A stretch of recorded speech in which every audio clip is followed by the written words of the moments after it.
Hello, hello, hello, and welcome to Updog Sports Talk. My name is Matt Miller.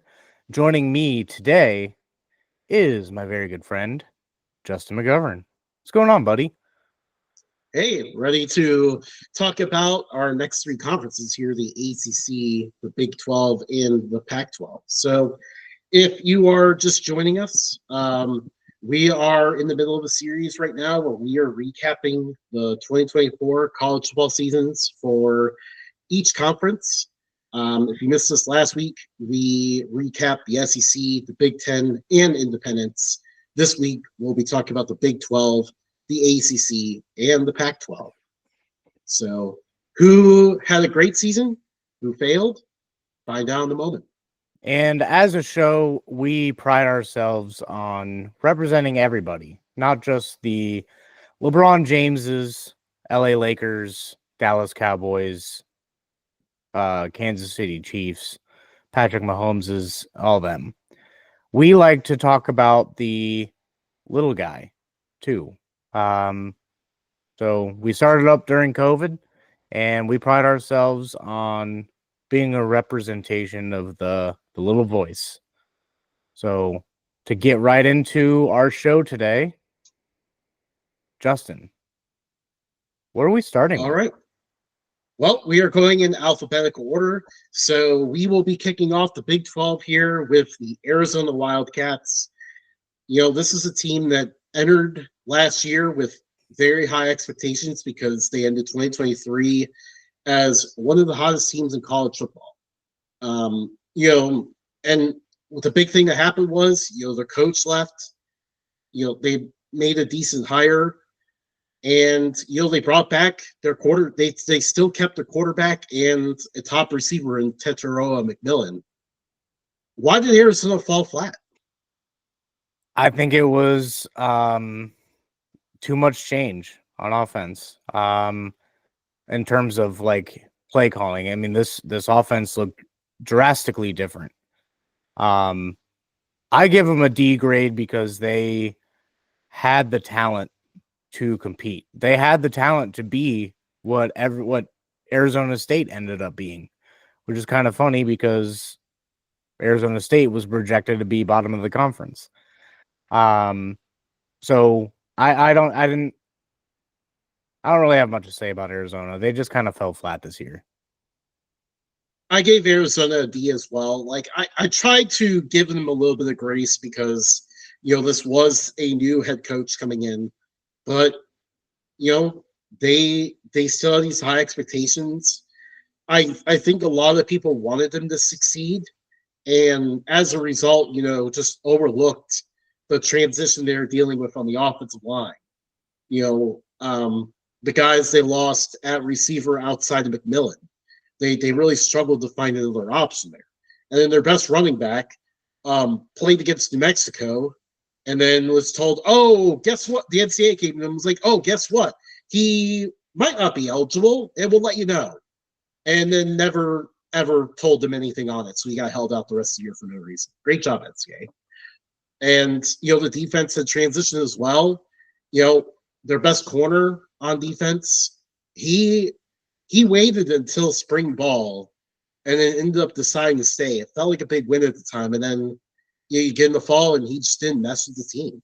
Just stuff like that happened, and that's just why they didn't end up living up to the expectations. And now they enter next year just trying to find their way back to recapture that momentum they had. Next, we look at a team in Arizona that did surpass expectations. The Arizona State Sun Devils, who were predicted dead last in the Big 12 preseason media poll, and they were anything but that. They went 11-3, crashed the college football playoff, and nearly beat the Texas Longhorns in one of the best games of the playoff. So, this is always a program that I looked at and thought, this team has a lot of potential. There's a lot of potential in this program. It's in the Phoenix area. Great recruiting there. Not only is Phoenix a recruiting hotbed, the state of Arizona a recruiting hotbed, but they're also rather close to the state of Texas and the state of California. They now have a presence in Texas thanks to playing those teams. Why is Arizona State potentially primed to become the Big 12's alpha program? I mean, they have the personnel to push them over the edge. They have probably the most underrated coach in college football. You're not terribly far from LA. You're not terribly far from Texas. Granted, the more athletic parts of Texas are on the other side of the state, so have to go a little further for that. But I give them an A plus. Arizona State had a hell of a year. Scattaboo, arguably the second best running back in the nation. And yeah, I mean, like you said, they crashed the college football playoff. There isn't much else to be said about that. They get my A plus grade for this conference. Yeah, I gave them an A plus as well for greatly exceeding expectations. If I was in the business of giving out A plus pluses, I would have given them that. They were that good. Yeah. They now have more momentum than ever. They return a lot of last year's team. Cam Scadaboo is gone. He was their engine, but they got Udo from Army to replace him at running back. This is, the Big 12. We entered this kind of new era of the conference wondering, like, what are they going to do without, like, a truly dominant program? And one may have emerged already now with Arizona State. Watch out. The future's bright in Tempe. Next up is the Baylor Bears. They started out the year pretty rough. Excuse me. They started out the year 2-3, kind of were, struggling a little bit. Actually, I think they started 2-4. And then all of a sudden, they got hot to finish the year. Ended the season on a long winning streak. They did lose the bowl game to LSU, but they found some answers. And now the question is, will Baylor make the college football playoff in 2025? If they continue the direction they're going, yes. I gave them a B. At one point, I looked up and I was like, wow, Baylor fell off. This is terrible. And then I blinked, and all of a sudden, they're near the top of the conference standings. I mean, I give them a B because of how they started. I wanted to give them a B plus, but that was just a rough start. I would have given them a B plus for the hot finish. I think, sometimes when you're trying to build something, finishing strong can really help with that. And that's what this team did. They finally feel like they have momentum again. And with a lot back next year, this team could be primed to contend even better. Yeah. Now we look at another contender, the BYU Cougars. They entered last year kind of just, what was this program going to be in the Big 12? They didn't have high expectations. Were they going to struggle? In my preseason, look at their state of the program, I mentioned BYU lost their physical style of play the last few years, and that's why they had fallen off. I asked the question, could they rediscover that? Rediscover that they did. BYU got their physical edge back and went 11-2. Probably should have made the college football playoff. This team is incredible. Yeah, I gave them an A plus. I don't normally hand out multiple A pluses, but BYU had one hell of a year. I think they should have been in the college football playoff, but at this point, it's like who would you have taken out? I mean, that one's hard to say, but yeah, they blew out Colorado in the bowl game, and that right there gave me the edge I needed to give them the plus and the A plus. Yeah, I agree. I gave them an A plus as well. Like, they surpassed expectations big time. And it's not only that they surpassed them and had this great year, they did it in a sustainable manner. I mean, going to the Alamo Bowl really woke me up to what their defense is, because it wasn't something that popped out on TV. But man, when you see those guys play, they are big, they are physical, and they are fast. That defense is incredible. And they bring still bring a good amount of those guys back. They lose some starters, but they have a lot of depth. For BYU to make the playoff in 2025, you just need to find some solutions on offense. Yep. Now we come home. Our hometown team, the Cincinnati Bearcats. It started out really good. Like they were, I believe they were 5-1 at one point, or 5-2, one of those. They were 5-1, 5-2.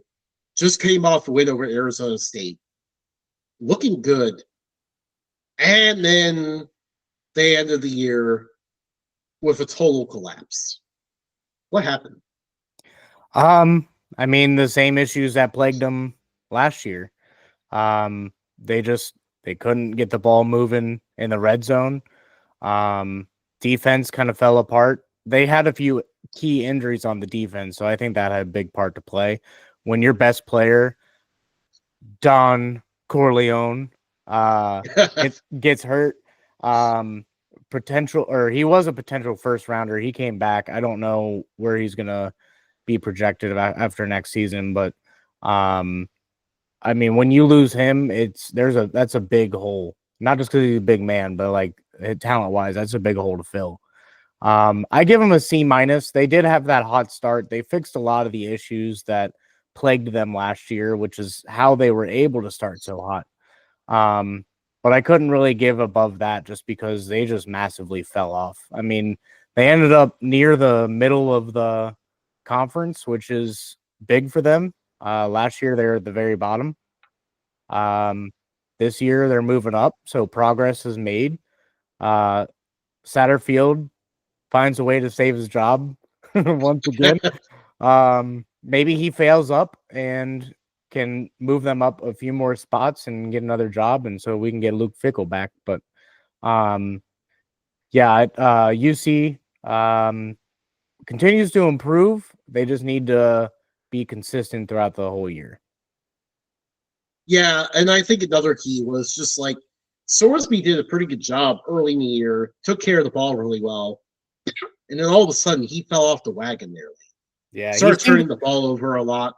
He seemed to be a better fit for the offense, and then as you put, he turned the ball over a lot. There was that one game, I think it was against Baylor. It was just turnover after turnover after turnover at the end of the game. Wasn't that the West Virginia game you were at? It was the West Virginia game. I went to the Baylor game the year before that. And it was just like they were in the lead, they were controlling that game, and all of a sudden he just kept turning the ball over, and it was frustrating. But back to you. By the way, I don't know if we get the same sponsored ads, but I still get sponsored ads from Fox of Cincinnati's punter decking a West Virginia returner in that game. I don't think we get the same sponsored ads. I haven't seen that one in a little bit. That's disappointing because that one's very funny. Next, we go to one of the biggest names in this conference, one of the most talked about programs, the Colorado Buffaloes. They entered last year. No one really knew what to make of them. They had some talent at some spots, but also a lot of question marks. And they ended up answering a lot of them. They went 9-4, got back to a bowl game. It was a pretty solid year. Yeah, I think people tend to forget that this team was 1-9. I don't know what's going on with my camera. That they were 1-11 in 2021. I'll keep talking just to distract people from your thing. I think it only shows the speaker anyways. As Mac goes off the camera. But yeah, Colorado was 1-11 in 2020. I think it was actually 2022. So they improved in 2023. It became a lot really quick for some people. And that's kind of where the hate came in. But then, this past year, they've actually made the huge steps in the right direction. 5-win improvement, reached the bowl game. And, they won a lot of games pretty easily. Now, I think the big question moving forward for them is going to be how do they how they find that next level of success. They're continuing to build at positions they were weak at, like the offense line. They're continuing to build there. Sorting out running back is another big key. But obviously now they lose their top talents in Shador Sanders and Travis Hunter, along with some other guys on that team. I give him an A minus. Matt, now that you're back with us, Technical difficulties over here. I give him a B minus. I think expectations were so high that I couldn't put him in the A range. Everyone's expecting this team to win championships right away, and that's just not possible when you go from one or so wins consistently, and then now they're 9 wins and making bowl games. You got to give them some props. Shador didn't play as well as I thought he was going to this year. Travis Hunter played on par. Horn played on par. The defense on par. I mean, he won the Heisman, so yeah. Well, I mean, that was kind of expected from him. But defensively, there's still holes, and they lost all of their huge names. They did get who's the quarterback they got? Kaden Salter. Yeah, they got Salter, who had a down year at Liberty, but we'll get to that in a different show. I think he can play better than what Shador did, but who knows if they have the weapons to do it now. But Colorado, I mean, to go from from a trash program to all of a sudden consistently at or near the top of the conference, you got to give it to them. So I go B minus just because they did have the 4 losses and then got blown out by BYU. Very nice. Now we look at the Houston Cougars entering year 1 under Willie Fritz. There was a lot of rebuilding going on here. A lot of roster turnover, a lot to sort out. They had gone 4-8. How would you grade their season? I went with a D. It would have been a D plus if they could have negotiated with the NFL to be able to use the Houston Oilers uniforms. But I give them a D. They didn't No, Matt, you missed it. You missed it. They got him back. But didn't they force it in? Yeah. They said the NFL was and yeah. So, but I give them a D. 4-8's not a good season. You didn't finish last, so I guess there's that. But I mean, this program was looking up and up for a while, and then I know they got a new coaching staff and stuff, but seems like they took a step back this year. Man, that was a little harsh. This is their first year there, Matt. I give them a C because I think there are a few decent highlights in here. They beat TCU, they beat Kansas State, they beat 2 teams in the top of the conference when they did win. So I'll give them that. They had a lot to sort out on offense. This is a first year coaching staff, but I'm not sure. The offensive coordinator hire was very confusing, and they corrected that this offseason. He was the guy that the year before at Mississippi State tried to turn a former Mike Leach team, RIP, into a ground and pound offense immediately. So I don't know why they hired that guy, but he's out of there now. I still think Houston is the Big 12 sleeping giant, and I think this era will eventually take off. I just think it's going to take some work because the end of the Dana Holgerson era kind of fell off a little bit. Yeah. Now we look at the Iowa State Cyclones. They went 11-3, made the Big 12 championship. 11 wins is the most wins in program history. 2024 might have been Iowa State's best season ever. I would agree with that. I give them an A, not an A plus, for the sole fact that at one point they looked like they were going to completely run away with his conference and not look back. And they took a couple of losses and then fell back to the rest of the pack. But other than that, I mean, they had a great year. They have great program. It doesn't seem like the Texases and Oklahomas are uh, going to bully them around anymore. So it looks like Iowa State is going to be at or near the top for quite some time in the Big 12. Yeah, I thought about docking them for that rough 2-game stretch where they lost to Kansas and Texas Tech, but in the end, this is one of the best seasons they've ever had in program history. Most wins ever. I ended up giving you an A+ for that. This was a historic season for the Cyclones. And the thing is, like, they actually return a good amount of this team next year, so they're still going to be up there. Now, they're going to need to figure out the culprit of those losses, which was the run defense. I think they really struggled in that department. That was this team's Achilles heel. So we need to figure that out. But yeah, this team, Matt Campbell is building something really good here. And he has stuck around for a long time. And now you might continue to see the benefit of that. Yeah, I'm excited. They need to bring back the old logo, but that's my only complaint. Bring back the old logo. Next, we look at the Kansas Jayhawks. This is a team that entered the season with high expectations. We even thought they could contend for the Big 12 championship. They had a lot of players back, the same players trying to run the same offense, and it just didn't work. They went 5-7. Now, in this 5-7 record was their wild end of the season where they upset 3 straight ranked teams, only to collapse against Baylor in the last game of the year in the Missa Bowl game. Kansas was the chaos team in this conference. Why did they regress?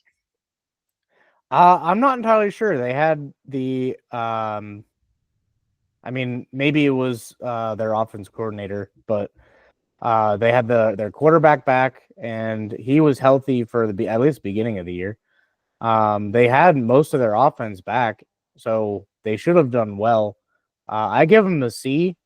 It could have been worse, I guess, but they were one of the few teams where we were like, well, you can chalk Kansas up to the top of the division or the conference. Yeah, Daniels was actually healthy the entire year too, ironically enough. Didn't he get hurt at the end of the year? No. Oh, well, never mind. Yeah, that was the thing. He was healthy all year, so that was even a huge part of it. But just something was off to start the year. I think it just could have been an install with a new offense coordinator trying to run an offense or what, but they were just a step off all early in the season, and that cost them in a lot of tight losses. They lost a lot of one-score games. And then late in the year, they turned on around and won a bunch of one-score games before taking their biggest blowout loss of the year to end the year. The Baylor game at the end really blows my mind. I gave them a C- for that. They had the talent and just underachieved, and that was very disappointing for Kansas football. Now we go to the other part of the Sunflower State. We look at the Kansas State Wildcats. They were projected to be one of the top Big 12 teams, but they ended up being just solid 9-4. Didn't make the Big 12 championship. Did Kansas State underachieve in 2024? I think so, but I'll be honest with you. I was a Will Howard hater the past 2 years. I think he masked some issues on this offense that after he left that were blatantly obvious. 9-4 is not terrible, but this is a deep conference, so 9-4 is not really going to cut it. Yeah. I gave him a C+. I don't know if I said that. Oh, I gave him a B-. They were decent, but they definitely had some flaws. Avery Johnson, who they ran Will Howard out for, he had some flaws to his game. He definitely made some mistakes, had some learning moments in there, I would say. They could run the ball really well. Passing game was inconsistent. Defense was not as good as we thought they would be. they kind of struggled a little bit more on that side of the ball than we expected. And I think that was part of why, they didn't quite reach the Big 12 championship expectations. But overall, it was a decent year. Kansas State's still going to be one of the top teams in this conference year in and year out. So, give your young quarterback some experience. He has some experience now. Keep developing him. And who knows, I think they're actually quietly considered one of the Big 12 favorites right now on early betting lines for 2025. So, this team could still crash the college ball playoff. Watch out for that. Now we go to one of the most mysterious collapses of the year. Oklahoma State was, I think, chalked by both of us to reach the Big 12 championship. They returned a lot of starters from a really good team. And the window seemed wide open for them to win the Big 12. Instead, they dropped to 3-9, not winning a single conference game. I mean, what a shocking collapse this was. Oh, that was your cue to send it over to me, wasn't it? I was handling some technical difficulties on this end. I missed the team that we were talking about. Oklahoma State. Oh yeah, I give them an F. They had a Come terrible on, year. Matt. My bad. I give them an F. Oklahoma State just had a terrible year. They went from perennial contender in this conference to now they're a cellar dweller. There's no way to put it. They just flat out tripped at the starting gate and never got up. Yeah, I mean, they had Ollie Gordon back, but just couldn't utilize his talents. The offensive line was all back. They played great in 2023 and just regressed to such a shocking level. Like, this team was just regression all across the board. Every position just seemed to get worse. And that's not something you usually see from a Mike Gundy team. It led to the, on 3 graphic standoff this offseason. Ultimately, Gundy ended up, basically cleaning house from every other part of the staff, and they're going to try to remake themselves a little bit. This is going to be a very interesting team to watch in 2025 to see where they go from here. Do they find a lot of answers and instantly get back to the top of the Big 12, or are they stuck down here? And did the Gundy era run its course? That's going to be a huge question. But definitely was a shocking season, to say the least. Now, we go to our next Big 12 team, the TCU Horned Frogs. TCU has been one of the more wild teams to pay attention to the last few years. They had the national title run where they forced a lot of turnovers, had a huge turnover margin, had won a ton of one-score games. And then last year, and then the next year, it all flipped. They had negative turnover margin, lost all the one-score games, and it was just like, what does normal look like for this team? What does this team look like if they just have a balanced turnover margin and win some but not all of their one-score games? I think we found this out this year. They went 9-4. They were a very solid team. I think a lot of people, they got kind of buried early on. A lot of people buried them when they lost to Houston, and that was a tough loss, but they really rebounded after that Houston loss, though. Oh yeah, I give them a B-. This was definitely a bounce back year.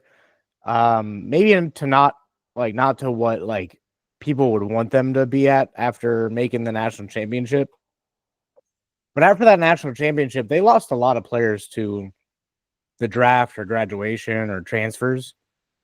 And then that's why they fell off the that year national after. championship team was a very, very senior heavy team. Oh yeah. And this year was a solid bounce back year. I'm gonna give him a B minus, and I give him the minus just because of that Houston loss.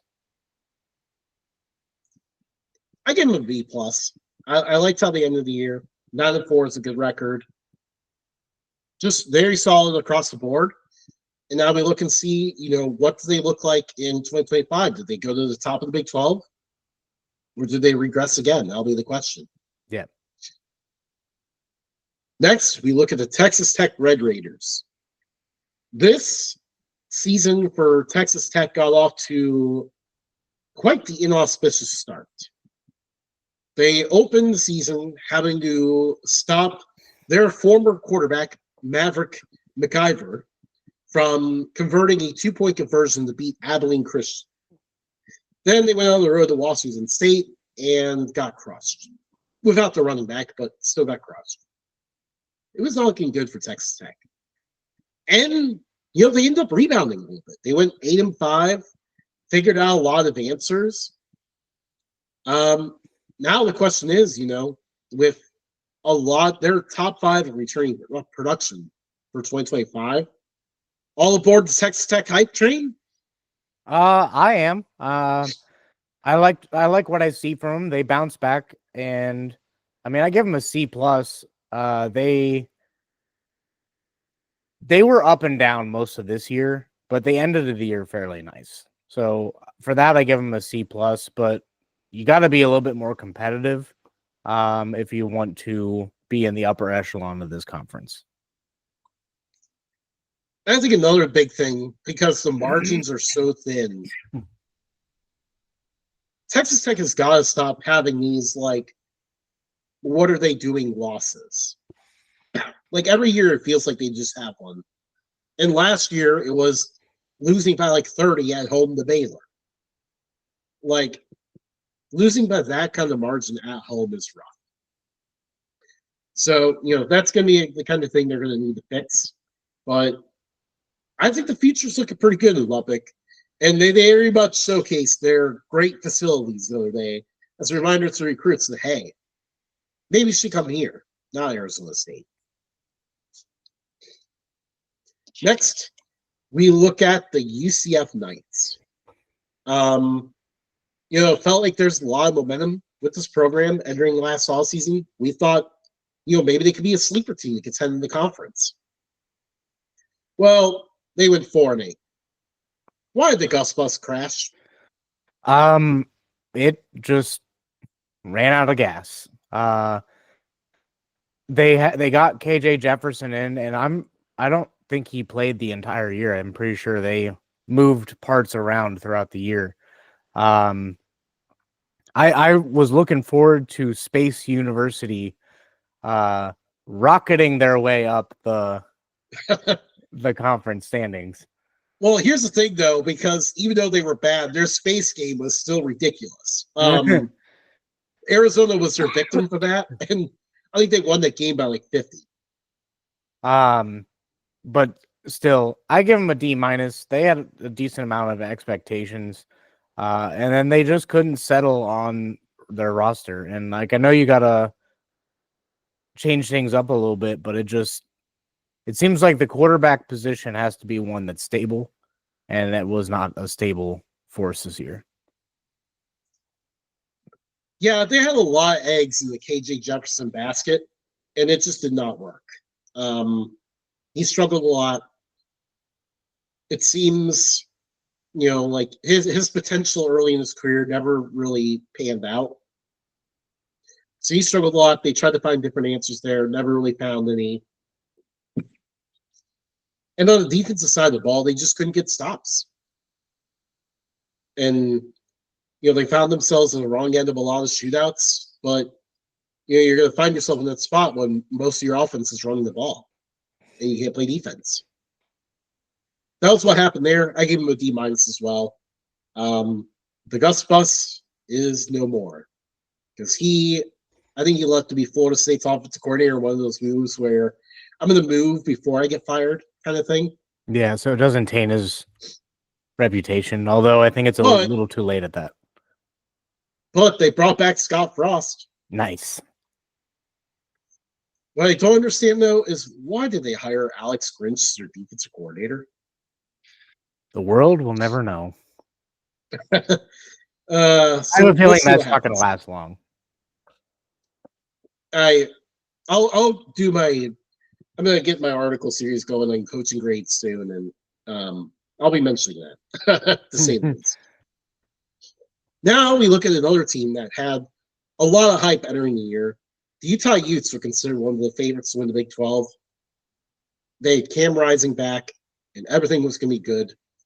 Cam Rising had basically one healthy game against the FBS foe against Baylor, and then got hurt again. And that led to a shocking collapse. Utah fell apart to 5-7, didn't even reach a bowl. Just what a shockingly bad year for a Kyle Whittingham team. Yeah, I think it's a fluke season. Um, Once Rising went down, like you said they were one of the favorites. They were the favorite, heavy favorite to win the Big 12. Um, and then when Rising went down, it didn't seem like they gave accurate timelines.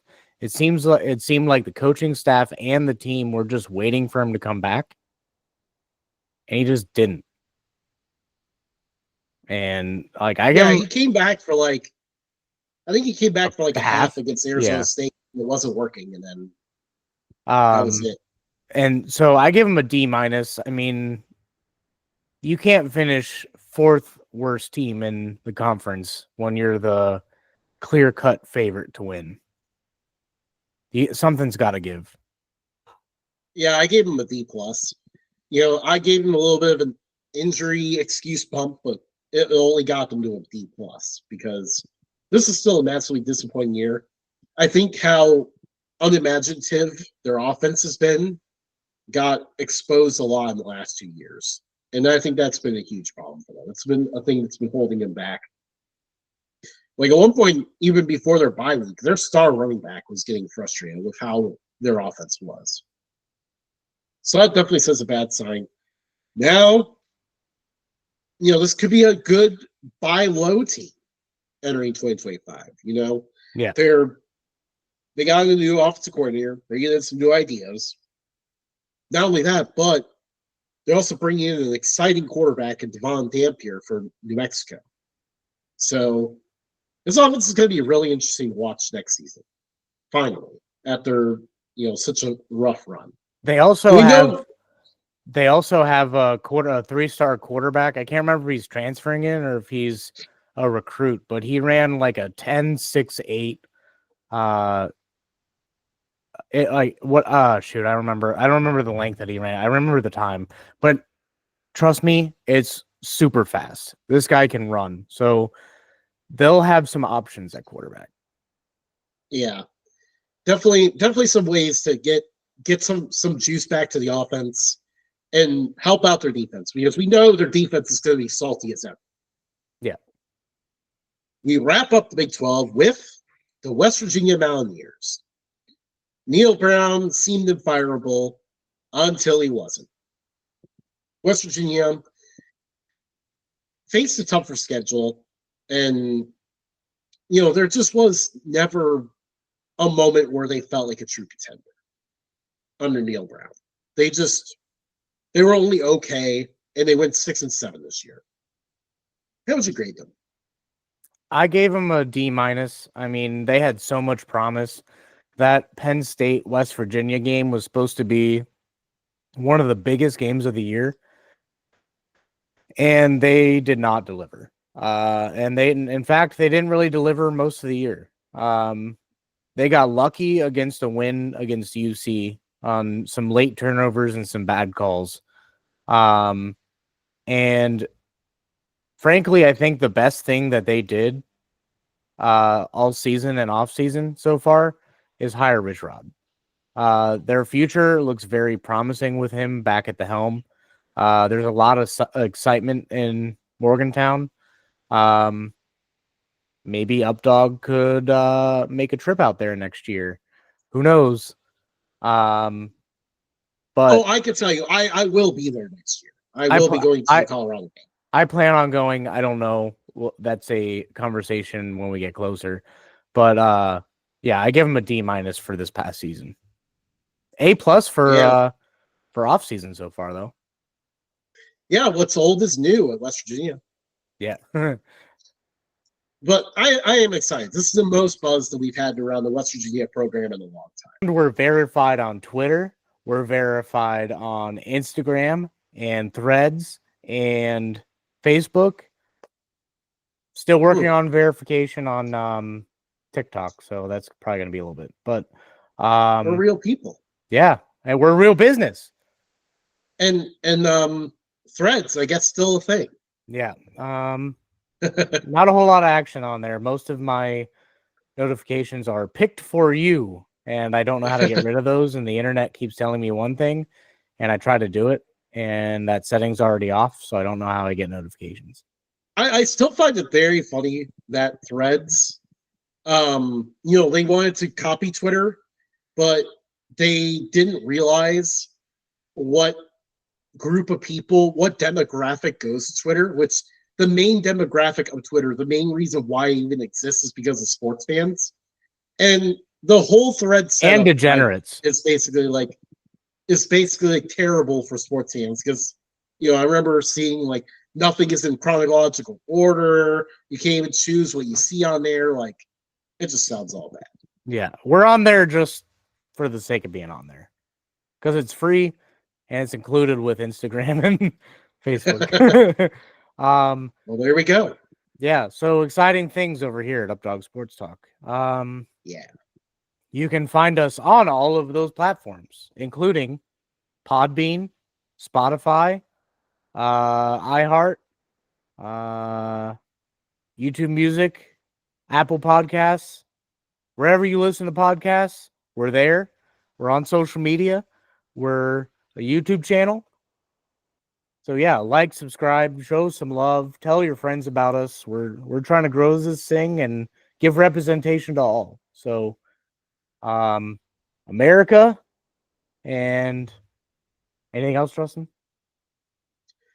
No, that's it. America, get ready because I believe we're going to be talking about the American Conference next time. Nice. I just read a whole article about them yesterday, and it was really long, and I'm excited to share some thoughts on Tulane. But yeah, that's it. We'll catch you guys next time. See you around.